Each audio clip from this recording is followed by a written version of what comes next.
Ah, écrit bien, hein. Jimmy Somerville, Why? Elle vient de rentrer en studio avec fracas, en dansant, en plus parce qu'elle aime beaucoup Jimmy Somerville. Mais oui.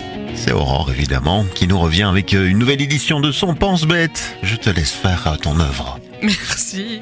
Bon, alors Ben, ça va t'étonner, mais en ce moment, ceux qui me posent question, ce ne sont ni les grèves, ni l'Arabie Saoudite, non. Ce qui m'interpelle, c'est le modèle de production culturelle qui s'est peu à peu imposé à nous avec les nouvelles technologies. Oui, je sais, avec quoi je viens encore avec mes prises de tête sans fin, qui font cependant mon charme, tu en conviendras.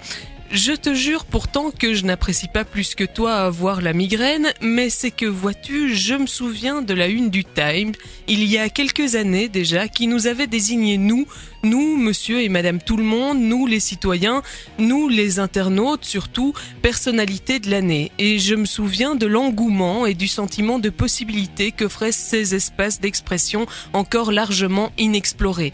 Tant et si bien que petit à petit, on a tous fini par se ruer vers ce nouvel Eldorado. Bien sûr, il y avait bien quelques ringards pour critiquer ce modèle de gratuité, de liberté et d'égalité, mais nous, on y croyait. Et comment aurait-on pu ne pas y croire face à tant de promesses ? Bien sûr, ça allait peut-être faire perdre leur travail à quelques journalistes, mais c'était sûrement un manque d'adaptation de leur part. Et puis, tout n'est pas toujours bon à prendre et parfois de vraies contre-vérités semblent s'étendre comme autant de taches d'huile sur le manteau de nos connaissances, mais c'est une question d'habitude et d'éducation et nous ne doutions pas que nos enfants deviendraient vite des maîtres du doute systématique et de la vérification des sources. Tout notre enseignement des savoir-faire est d'ailleurs pensé en vue de cet objectif. Alors le problème, il est où, tu vas me dire ?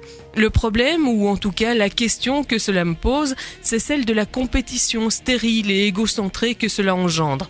C'est que ce système n'a rien de participatif, mais accumule les répétitions et les expressions de subjectivité dans ce qu'elles peuvent avoir de limité et de conformiste parfois. Loin de moi l'idée de nier les nombreuses voix originales et vraiment talentueuses qui ont pu émerger grâce à Internet ou de prôner un retour en arrière, mais je ne peux m'empêcher de penser qu'il y a là une immense perte d'énergie. Un peu sur le modèle de Matrix, chacun nourrit la machine de ses rêves et de ses talents et en échange, celle-ci le maintient dans l'illusion que ce qu'il partage est important. Mais au final, à part faire grossir l'emprise de la machine sur nos vies, qu'en ressortira-t-il ? Qu'aurons-nous construit ?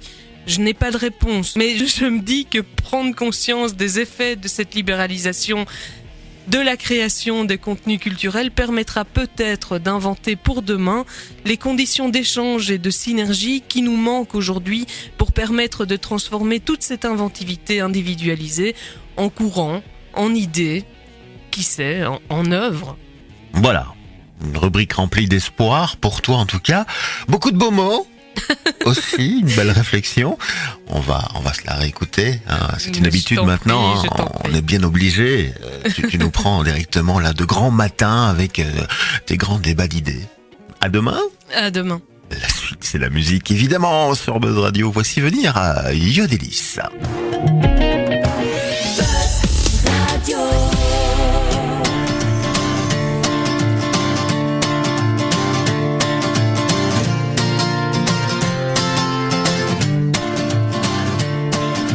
Closed my door, forgot my key, missed my bus in the pouring rain. It's been the usual Sunday week.